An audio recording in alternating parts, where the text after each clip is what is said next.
Na primeira pergunta, a pessoa quer saber qual a relação que existe entre ancestralidade e reencarnação. Será que toda a nossa ancestralidade está ligada só aos laços de sangue? Na segunda pergunta, a pessoa quer saber qual é o caminho que um sacerdote de Umbanda deve trilhar para se tornar um bom sacerdote. Ainda mais, qual o tempo mínimo de vivência na religião para se tornar um sacerdote de Umbanda? Tá tudo aqui no PTD Umbanda e Boa, que já está no ar.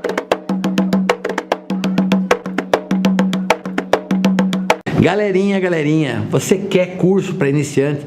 Que é curto, que você pode assistir quantas vezes você quiser por um determinado período de tempo, com coisas objetivas, explicações objetivas direto ao ponto, que você não tem tempo para perder? Nós pensamos em você e criamos o curso Começando Bem, 24 aulas, direto ao ponto, os temas mais importantes e mais polêmicos da Umbanda para você começar a estudar agora. Entre em umandeboa.com.br/cursos, vai em Começando Bem e ali você pode fazer sua matrícula para começar agora os seus estudos. Mas se você quer um curso para transformar a sua vida, para mudar você por dentro, para fazer você reconhecer a você mesmo, conhecer suas qualidades, saber os pontos que você deve trabalhar para transformar a sua vida, esse curso é o Autoconhecimento e Firmezas da Umbanda. Um curso, gente, que a primeira parte do curso a gente ensina técnicas para você se conhecer e técnicas para você melhorar a sua relação de você com você mesmo e de você com o mundo que te cerca, e vai fazer toda a diferença. Essa primeira parte muita gente elogia. E a segunda, que não é diferente, todo mundo elogia, a gente vai falar sobre fundamentos de Umbanda, como sal grosso, banho de ervas, firmeza de velas e como as velas conversam conosco, além de a gente demonstrar para vocês firmezas de forma prática ali, fazendo tudo, firmando a vela, colocando as coisas, colocando o mel, colocando tudo de forma prática para você entender como são as firmezas para os orixás. E encerramos com um capítulo falando sobre os nossos animais de estimação, os nossos queridos pets. Você ainda tem a apostila para baixar, você vai falar com o professor tanto pela plataforma quanto pelo WhatsApp e paga por boleto bancário, análise de crédito. O que mais você está querendo? 13 aulas, 3 meses, um precinho bem pequenininho. Mande agora a sua mensagem para esse número aqui, né, Lorena? Qual o número? Exatamente, número 15981191061. Ou você pode descer aqui no primeiro comentário fixo desse vídeo, já vai ter um link que vai te direcionar para o WhatsApp do Sombra. Fala com o Sombra, ele vai tirar sua dúvida, vai mostrar para você todo o conteúdo do curso. Eu tenho certeza que você vai gostar e vai se matricular. E eu, como sempre, peço, me dê a honra de ser o seu professor. Galerinha, não vamos esquecer de fazer as nossas doações de alimentos não perecíveis. Feijão, macarrão, sal, óleo, arroz. Tudo isso é importante para o pessoal do Rio Grande do Sul. Água potável, muito importante. Produtos de limpeza, seja para higiene pessoal, sabonete, escova de dente, pasta de dente, né? O pessoal perdeu tudo, gente. E também para limpeza de casa, água sanitária, sabão em pó, tudo isso é muito importante, gente. Faça a doação, a gente vai ter que ajudar eles por muito tempo, até que o Rio Grande do Sul comece a ser reconstruído. Eu tenho certeza que eu posso contar com o seu carinho e com a sua caridade. Posso fazer uma observação? Pode. A gente não pode esquecer também que existem crianças, doação de fralda, tudo que criança precisa, Lorena, também é bem importante. Se você puder doar leite, longa vida, se você puder doar fraldas, gente, tudo isso é muito bem-vindo. E não adianta, a gente vai ter que doar por um bom tempo, porque vai demorar para o Rio Grande do Sul conseguir encontrar um caminho da reconstrução se estabelecer, até voltar a energia, até tudo ser limpo, até a gente verificar o que dá para salvar, se é que deu para salvar alguma coisa, porque em tanto tempo, as águas tão altas assim, é bem provável que não tenha sobrado absolutamente nada. Vamos ajudar. Agora sim, Lorena, pergunta de número 1. Qual a ligação da ancestralidade com a reencarnação? Por exemplo, meu guia pode ser alguém que teve uma ligação comigo em outra vida, sem ligação de consanguinidade? Essa é uma coisa meio complicada das pessoas entenderem. Mas a ancestralidade, ela não está ligada apenas à consanguinidade, não é só apenas ao sangue. Existem outras formas de ancestralidade. Vamos lá? Claro, se eu pegar os meus avós, meus bisavós, meus tataravós, tanto pelo lado da minha mãe quanto do lado do meu pai, toda essa família são meus ancestrais. Mas, por exemplo, todos os sacerdotes de Umbanda que vieram antes que eu são meus ancestrais. Todos os sorocabanos que existiram antes de eu existir nessa cidade de Sorocaba, aqui no estado de São Paulo, são meus ancestrais. Todos aqueles que são professores, que é uma coisa que eu também amo ser professor, foram meus ancestrais. Então entenda que a ancestralidade é uma coisa muito maior. Eu falo isso porque quando eu vou usar oráculo, eu vou jogar búzios, minhas orações são, claro, para Ifá, mas eu peço também para todos os meus ancestrais oraculistas, sejam eles quem forem, aqueles que vieram antes de mim, que foram grandes oraculistas, que me ajudem a enxergar a verdade, manipular os búzios com perfeição e, claro, compreender, interpretar com clareza. Então a ancestralidade não é só pelo laço de sangue.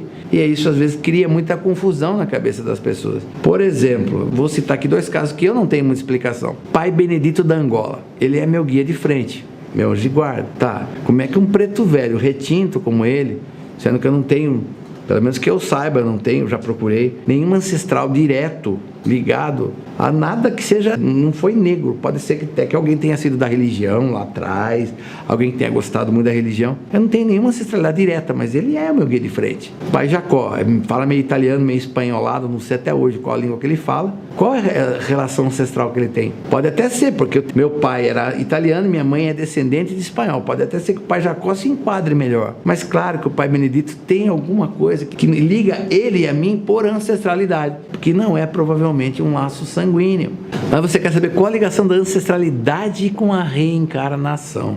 Eu acho que depende muito, não é só da consanguinidade. Como eu disse, você vem para a Terra para ser, sei lá, um engenheiro. Então, os guias que vão trabalhar com você, vai ter ancestral consanguíneo, vai ter ancestral que trabalhou com, se você for engenheiro civil, por exemplo, já trabalhou com construção, vai ter gente que trabalha nessa coisa de planejamento, projeto, vai ter esse tipo de ancestral. Todos aqueles tipos de ancestrais que podem te ajudar nessa caminhada, serão colocados junto a você nessa reencarnação.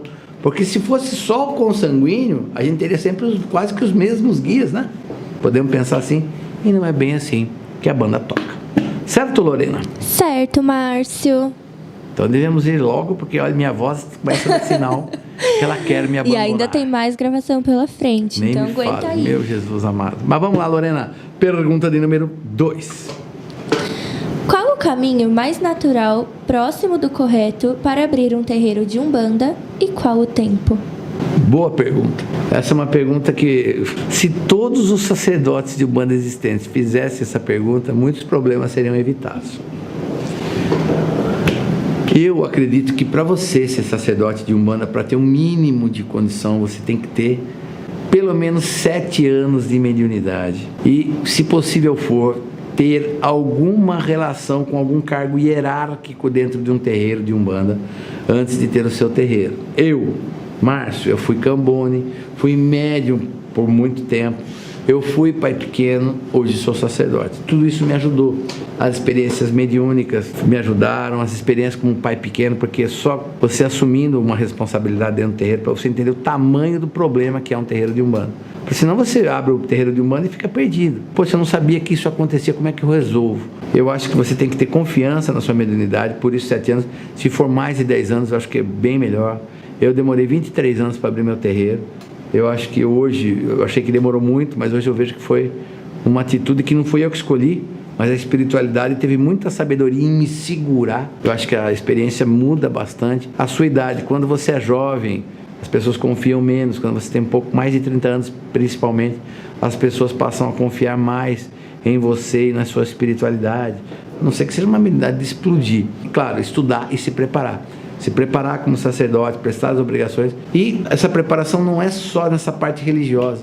Você tem que entender que, se você quer estar à frente de um terreiro de Umbanda, você tem que ser líder. E tem que conhecer técnicas de liderança, tem que saber se postar para que as pessoas te sigam, para que as pessoas sigam o teu exemplo. Vai ter que ter pulso muito firme para tomar decisões no terreiro que são extremamente difíceis e desagradáveis. Você faz mais isso dentro do terreiro do que você gostaria de fazer, mas tem que fazer para manter a disciplina. Gente, é complicado, né, falar de mim mesmo. Mas quando eu projetei o curso de Fundamentos para o Sacerdócio, toda a parte teórica do curso envolve um monte de coisa, desde como legalizar o terreiro, qual a relação do sacerdote com o templo físico, o templo interno, o templo espiritual. Ele tem que entender como que ele pode sustentar o terreiro sem cobrar pelos trabalhos espirituais, continuando a fazer aquela. Como é que faz isso? Dá problema entre os filhos brigam. O que você faz? A pessoa chega com um problema espiritual para você. Que recurso você usa? E quais são os recursos que você tem? Coloquei, gente, de verdade, acho que nem 50% do que eu sei no curso. Mas foi um concurso que eu abordo situações verdadeiras de terreiro, que o pai ou a mãe de santo vão passar na sua caminhada para prepará-los de alguma forma. Dá para preparar para tudo? Não. Dá para você formar um sacerdote consciente, digno e com equilíbrio e bom senso, que é isso que eu espero de um sacerdote. Mas não dá para fazer tudo. Agora, tem situações que não dá para a pessoa escolher. Dá um exemplo assim para você? Isso eu recebo muito. A pessoa estava no terreiro, estava 3 anos no terreiro, está com uma mediunidade firme, está bacana e tal. De repente o sacerdote morre. E daí ninguém quer assumir, empurram para a pessoa. Não, você tem uma mediunidade legal, assume o terreiro aí. E a pessoa é jogada naquela condição. Essa pessoa tende a ter um pouco mais de sofrimento do que outras pessoas que se preparam. Mas é a missão dela que a espiritualidade colocou dessa forma para ela. Pessoas que eram terreiros, seja por laço consanguíneo, seja que herdou por sucessão ou por voto. Então são pessoas que não estavam esperando, se preparando para ser sacerdotes e são colocadas nessa condição. Mas mais do que nunca, tem que se preparar. E daí é que eu falo, se você vai falar assim, uma faculdade de Direito forma advogados? Não, ela forma bacharéis em Direito. Advogado ele vai se formar durante o seu trabalho. Uma faculdade de Engenharia forma engenheiros? Não, ela vai formar uma pessoa que durante a sua caminhada na profissão se tornará um grande engenheiro, porque tem coisas que não tem como você contemplar na faculdade. Fazendo o curso de sacerdócio, a pessoa ela vai poder começar a exercer o cargo de sacerdócio com uma bagagem mínima, eu diria até que mínima obrigatória para se tornar sacerdote, e o tempo haverá de moldá-lo. Para as pessoas que infelizmente têm que, com pouca idade ou com pouco tempo de umbanda, têm que assumir, eu só peço aos orixás e aos guias que possam ajudar essa pessoa a continuar trilhando essa estrada, porque ser sacerdote de umbanda não é fácil e é uma coisa que exige muito da pessoa. Certo, Lorena? Certo, Márcio. Tem muita gente que quer pular etapa, né? Não tem pra que pular etapa. Todo mundo que pula etapa acaba se arrependendo. E a pessoa, ela vai muito iludida querendo se tornar um sacerdote. Eu acho até que não tem nada a ver com a pergunta que a pessoa fez. Ai, porque o sacerdote está na frente do mundo. Gente, tocar gira não é, acho que 5% do trabalho de um sacerdote, porque os 95% são as partes desagradáveis, chatas, complicadas e que você vai ter que fazer, e quando você não faz, você perde o controle sobre o terreiro. Então assim, quem acha que ser sacerdote, não, mas ele está lá na frente, olha que todo mundo pede a benção, esqueça, isso é muito pouco disso, pela uma quantidade de responsabilidade gigantesca. Então, abra o seu olho. Eu recomendo que, se possível for, se você tiver grande experiência de umbanda e de mediunidade, isso te ajuda muito na caminhada sacerdotal. Fechamos por hoje? Para poupar sua voz? de quarta-feira. Para ver se minha voz não vai embora de uma vez, eu vou tomar minha aguinha, vou relaxar. Sexta-feira, nos encontramos novamente para um novo Plantão Tira Dúvidas.